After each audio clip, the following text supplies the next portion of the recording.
Et bonjour à tous, nouvelle petite vidéo aujourd'hui, la MBK X Limit, tu t'en rappelles? Alors ça va pas être un épisode 2, je suis avec le propriétaire, bon, l'épisode 2 ça va être un peu compliqué, il veut se débarrasser de la bécane. Voilà, donc elle va partir à la vente. Aujourd'hui, petite vidéo très simple, on s'occupe juste du kitchen. T'es chaud? Allez, c'est parti. Merde.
Alors, premièrement, on va venir desserrer la roue.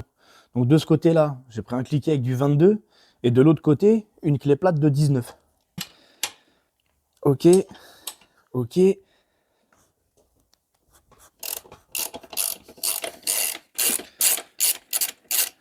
Voilà. Comme ça, on va venir se sortir l'axe. Après, comme d'habitude, tout ce que tu démontes de ce côté-là, tu le poses de ce côté-là. Tout ce que tu démontes là-bas de l'autre côté, tu le poses de l'autre côté. Comme ça, quand tu remontes, tes entretoises, tes rondelles, tout ça, tu remets tout au même endroit. Tu vois, là, je viens de poser mon boulon. Là, je vois qu'il y a une rondelle. Je viens la récupérer, je la mets sur mon boulon.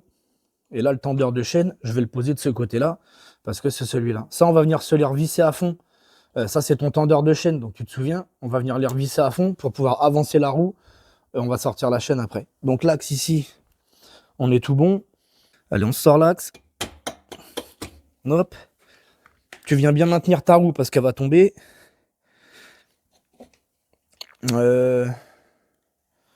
Attends, je vais sécuriser la bécane avant. Parce que sinon, elle va faire comme d'hab. Elle va nous faire un roulé-boulé sur l'avant. Donc on va la sécuriser en amont. Tchouk, tchouk, tchouk. Ouais, parce que sinon, t'as vu, à chaque fois, elle balle, quoi. Elle n'a pas envie de rester, la coquine. Tu te rappelles du support moto, donc qui est un peu... voilà, donc j'ai sécurisé la moto, on va pouvoir retirer la roue arrière. Hop, tu vois, l'entretoise, elle est tombée. Elle est là, mais je sais qu'elle va là-bas. Tu vois, l'axe, il a pas envie, hein. Ouh, pinaise. Bon alors. Ah, lui, il a vraiment pas envie, lui. Je vais le choper à la pince. Il a un peu du mal à venir. Ça, c'est des axes qui n'ont pas été graissés de ouf, tu vois. Ah, voilà. Il est viendu. Donc là, tu viens avancer un peu ta roue. Hop. On va venir virer la chaîne. Tu la passes sur le côté. Tu fais attention à ton frein de l'autre côté. Et on vient sortir la roue. Hop. Tout doucement. Voilà. Ça, c'est démonté.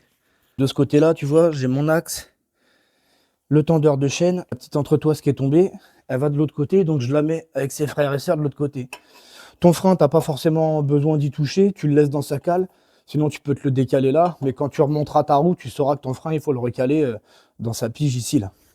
Ici, tu vas venir virer ton cache de pignon, là. C'est du 4 en clé Allen. Donc hop, tu viens de desserrer tes vis.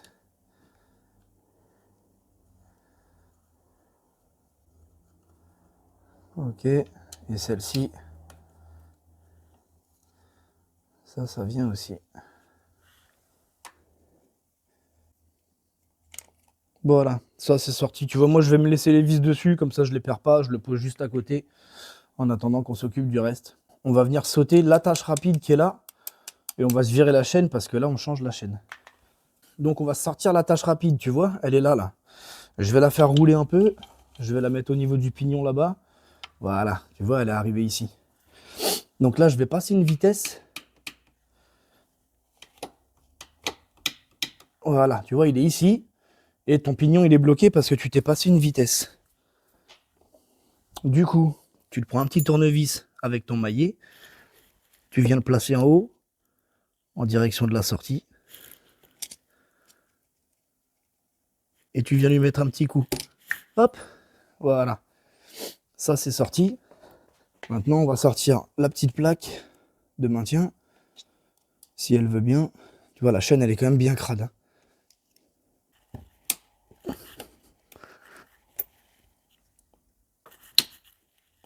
Bon, tu vois, il y en a qui sont plus chiants que d'autres à sortir. Tu viens pousser tes petits trucs là, enfin ton attache rapide de derrière. On va venir se la lever. Je la sors de l'autre côté. Ah, j'espère qu'elle va pas trop nous faire suer non plus. Voilà, voilà. Donc tu vois, toute l'attache rapide, elle est sortie. Je vais venir tirer sur ma chaîne. Et elle, on la sort complètement. Hop.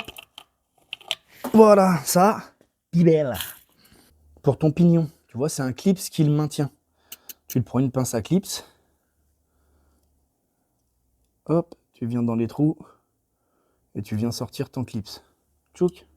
Celui-là, tu le mets de côté, on va s'en resservir. Et normalement, ton pignon, il vient tout seul. Ça, c'est fait. Tu fais gaffe, tu as un autre clip, tu vois, derrière, de maintien, pour pas que ton pignon il aille trop profond. Comme d'habitude, tu dégraisses un peu tes surfaces.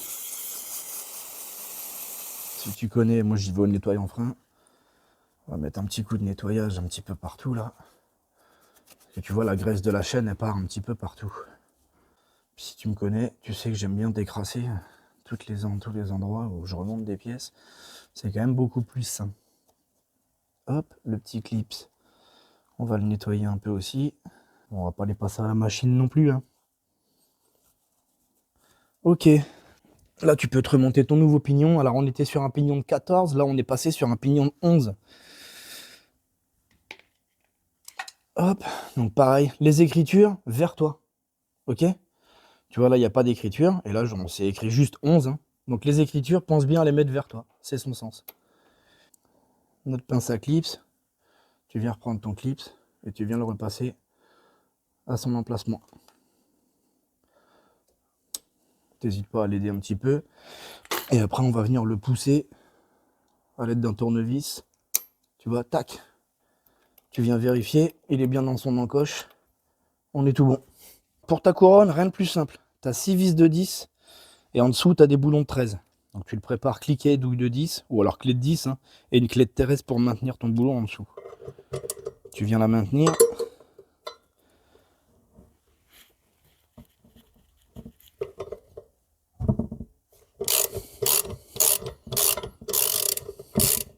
Et tu desserres.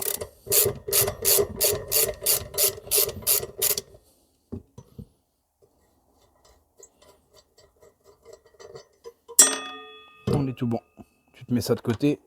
On va les nettoyer avant de les remonter, elles, par contre. Et tu fais pareil sur toutes les autres vis. Ouais. Allez, je te mets un petit accéléré.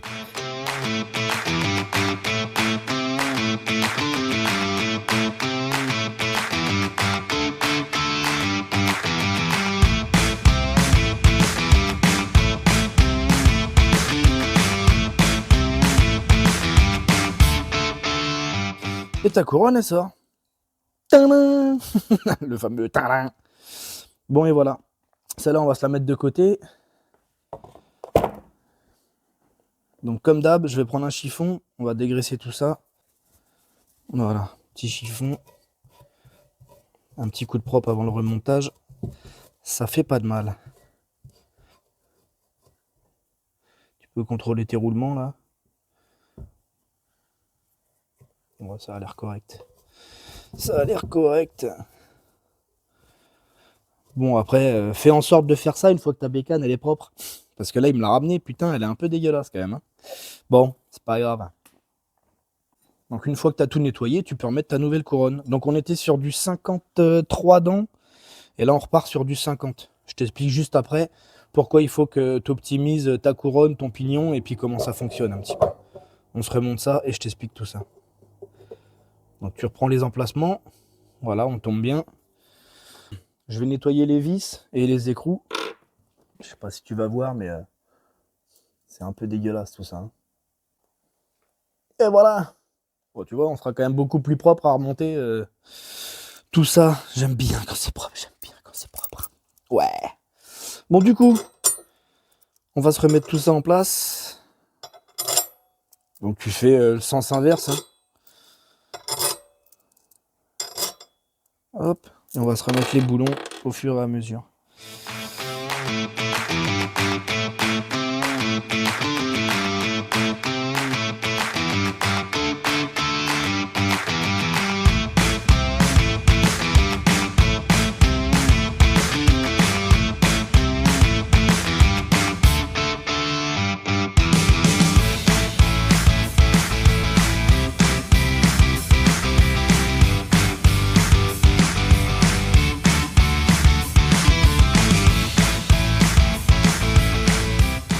Donc tu vois, rien de sorcier.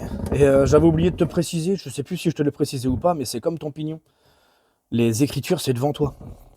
Bon, alors je sais pas si ça change forcément quelque chose d'avoir les écritures devant toi ou derrière par rapport à la fonction mécanique de ta couronne. Mais bon, il y a des informations, donc laisse-les devant toi, comme ça quand tu sais, enfin quand tu te demandes c'est quoi que tu as comme kitchen, bon bah tu vois que là c'est une couronne de 50 et puis un pignon de 11.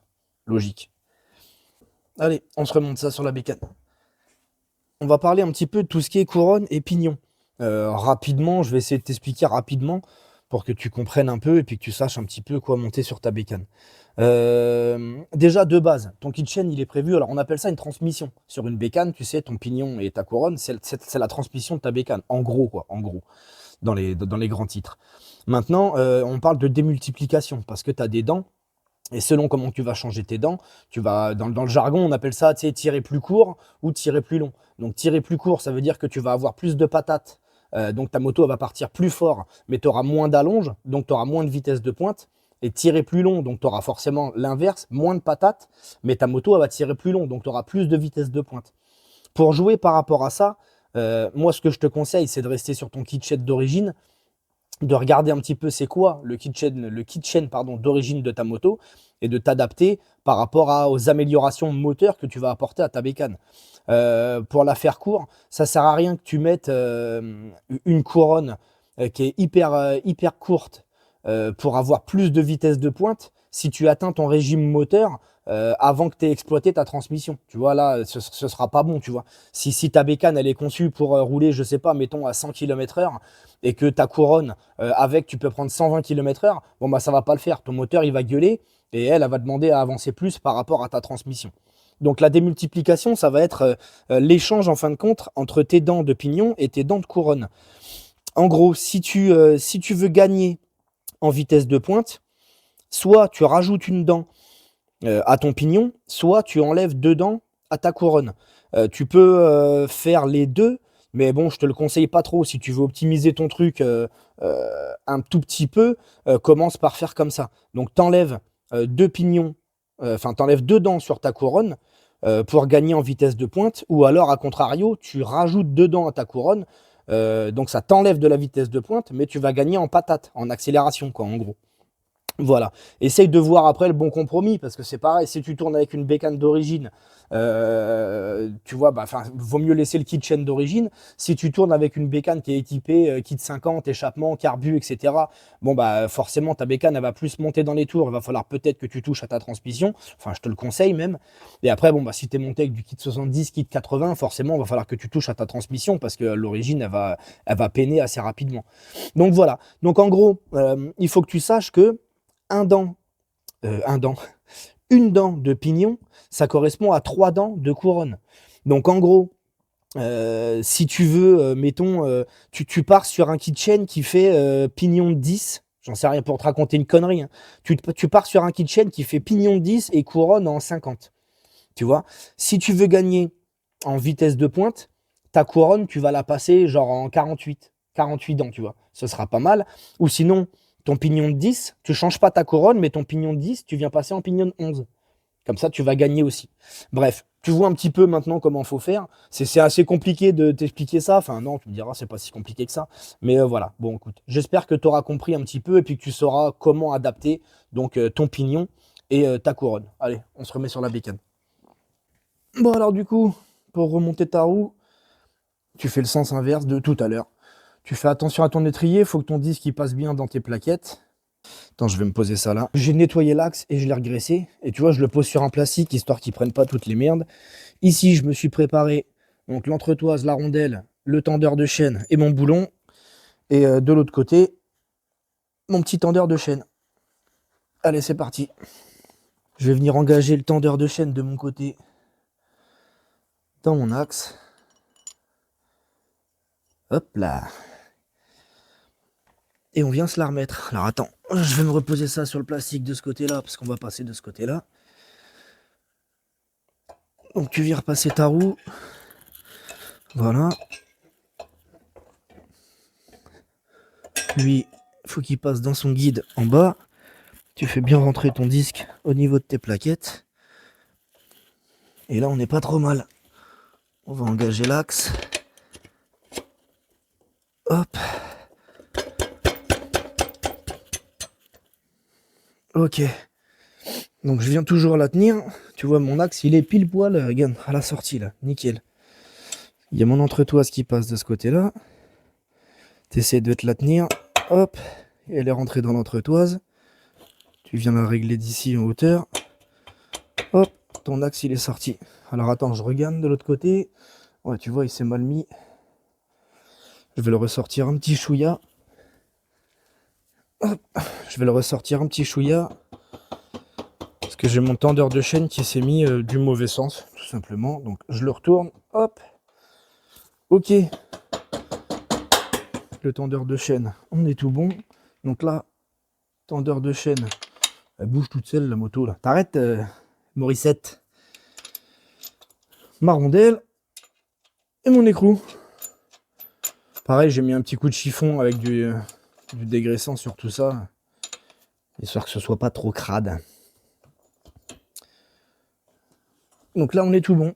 Faut que tu gardes le jeu que tu as pour avancer et reculer ta roue quand on va venir mettre la chaîne. Donc je vais ravancer. Bah, tu vois, regarde à la main, ça devrait venir. Je vais ravancer mes tendeurs de chaîne, enfin mes vis de tendeurs de chaîne. Tu viens les ravancer dans ton bras aussi. Hein. Parce qu'après, on va faire la tension de la chaîne aussi, quand on aura remis la chaîne. Hop, hop, hop, hop, hop, hop. C'est chiant à mettre ça. C'est long. C'est long et chiant. Ouais. Ouais. Tu fais pareil de l'autre côté. Allez, vas-y, Maurice, rentre là-dedans. On devrait pas être trop mal. Tu vois, j'ai pas mal d'avance. Allez, on se remet la chaîne. Bon, on est pas mal. Et là, tu peux te rendre compte que elle est beaucoup trop grande, il va falloir la recouper. Donc en fin de compte, je vais ravancer la roue, parce que tu vois, j'ai que deux mains, j'ai personne pour me filer un coup de main. Je vais ravancer la roue, je vais serrer l'axe, tu vois, quasiment embuté ici, là. Et comme ça, on aura la tension de la chaîne et on saura où on va la couper exactement. En fin de compte, tu vois, je vais la pousser avec ma jambe. Hop. Je vais essayer de la maintenir en position ici. Ça m'arrangerait bien. Voilà, tu vois, pour plus qu'elle bouge. Comme ça, à ce niveau-là, là, on n'est pas trop mal, tu vois, quand je vais revenir serrer. Et là, on va pouvoir adapter la chaîne. Donc je la mets en tension de là-haut, tu vois, par rapport à là. Hop, ici, je vais la remettre en tension. Bon, si elle saute un petit peu du haut, c'est pas trop grave, tu peux la remettre en tension. Hop, hop, hop, hop, hop, hop, hop, hop, hop, hop, hop. Et on sait qu'on est ici. Je vais venir le tenir de là. Donc j'ai mon petit chiffon. Je vais venir essuyer ici. Tu vas vite comprendre pourquoi. Parce que je me suis mis mon petit marqueur. Alors ça, c'est les petits marqueurs que, enfin, c'est les marqueurs que je me sers pour caler mes corbeaux de distribution sur les voitures. Ah, je vais y arriver. Ouais. Voilà. Là, je sais que c'est lui qu'il faut que j'enlève. On est tout bon. Allez, on part à la découpe. Alors, la petite astuce du jour. Tu vois, je me prends des riselants. Je viens positionner ma chaîne à peu près, ouais, tu vois, là, parce que je vais me servir de l'ouverture pour passer mes riselants. Hop. Voilà. Ok, donc là, je vais prendre la disqueuse. Alors, tu vois, tes petits axes ici, là, ils sont tous sertis. Donc, il va falloir faire un plat sur celui-là. Et après, avec un chasse-goupille, bouger le petit axe. Comme ça, bon, on va découper la partie qui est en trop. Allez, c'est parti.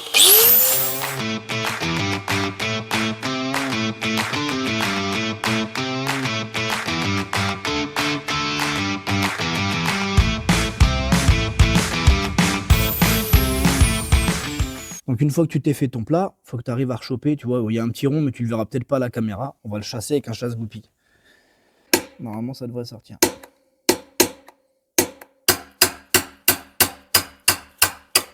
Et voilà. Maintenant, tu reprends ta pince coupante et tu viens te retirer tout ça.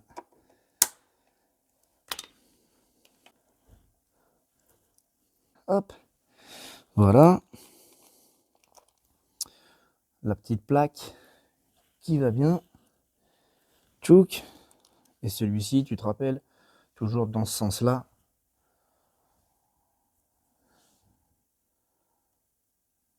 Hop. On va voir ça de suite. Voilà.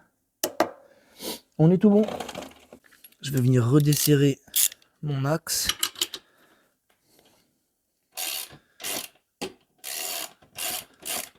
Voilà, pour laisser ma roue libre. Ok, de ce côté-là, je vais remettre la vis aussi en pression sur le tendeur de chaîne. Du coup, bon, tu connais après pour la tension de ta chaîne. Là, c'est un boulon de 13. Donc, plus tu vas venir sortir ta vis, tu vois, plus ta chaîne va se tendre. Ok. Là, tu vois, je vois pas trop les marques. Elles sont un peu effacées. Donc, j'ai une autre vidéo que je te mettrai certainement là-haut, là. Voilà, où tu vas voir tout en détail comment tu tends ta chaîne. Mais si j'arrive pas à voir les marques, comme d'hab, voilà, un petit mètre, ça mange pas de pain. Et tu regardes à combien t'es. Tu vois là, je suis à 2,3. Du coup, je reporte mes 2,3 de l'autre côté, exactement pareil, pour que ta roue elle soit dans l'axe de ton cadre. Donc tu viens te remonter ton petit cache pignon, bah, comme tu l'as démonté. Hein. Tu vois, j'avais laissé les vis, tu te rappelles. Je les remets aux mêmes emplacements. Celle-là, elle va en bas. Celle-là, elle va là-haut. Hop. La petite BTR de 4. Allez hop. Tchouk. Et c'est le duo. Tchouk. Un petit coup de serrage quand même. Histoire de dire. Bon, ça se serre pas trop fort ça. Hein. Hop. On va le serrer juste comme ça. Et ça ira bien. Et voilà, on est tout bon. Alors premièrement, si t'es encore là pour la vidéo, c'est que t'es un bon. Merci. Deuxièmement, on est 99 abonnés. Si t'as vu la vidéo sur la Harley, je t'avais bien dit, à 100 abonnés, je lance le petit jeu concours. Bon, enfin, un jeu concours, appelle ça comme tu veux. Hein. Voilà, un petit truc entre nous à gagner de ma petite collection personnelle, tu vois, tu te rappelles? Voilà, on est 99 les gars. Eh. Tous les jours, je regarde. Si tu t'abonnes, il n'y a pas de... Tu vas pas payer, hein, d'accord? Tu payes rien, d'accord? C'est gratos, hein, c'est gratos. Ne me remercie pas, c'est complètement gratuit. Écoute, abonne-toi, ça mange pas de pain, et comme ça, tu pourras peut-être gagner le petit truc. Ça va faire zizi, hein. Ouais. J'ai regardé les stats, il y a 91% qui regardent les vidéos qui sont pas abonnés. Alors imagine si tout le monde s'abonnait. Je crois que je passerais la barre des 1000 abonnés, je crois. Bon, c'est pas grave, allez, bon. Pense-y, hein, allez, tchou-tchou. Voilà, la vidéo se termine. Donc, tu vois, petite vidéo sur comment tu peux changer ton kit chaîne. Et bon, bah, comme tu as vu, tu vois, je vais essayer d'optimiser la tension de la chaîne. Quand lui, il sera sur la moto, je pense que ce sera beaucoup mieux. Parce que là, je préfère que le bras oscillant, tu vois, sur un lève-moto, c'est pas l'idéal. Je vais attendre qu'il vienne récupérer sa bécane. Je lui remettrai un petit coup de tension de chaîne. Voilà, nickel pour son poids adapté à la bécane. Et là, on sera vraiment pas mal. Bon, c'est la fin de cette vidéo. J'espère qu'elle t'aura plu. J'espère qu'elle te sera utile pour changer ton kit chaîne. Maintenant, tu vois un petit peu comment il faut faire. J'ai plus qu'à te dire bonne soirée, bon après-midi. Ça dépend à quelle heure tu regardes la vidéo. Et n'oublie pas, prends soin de toi.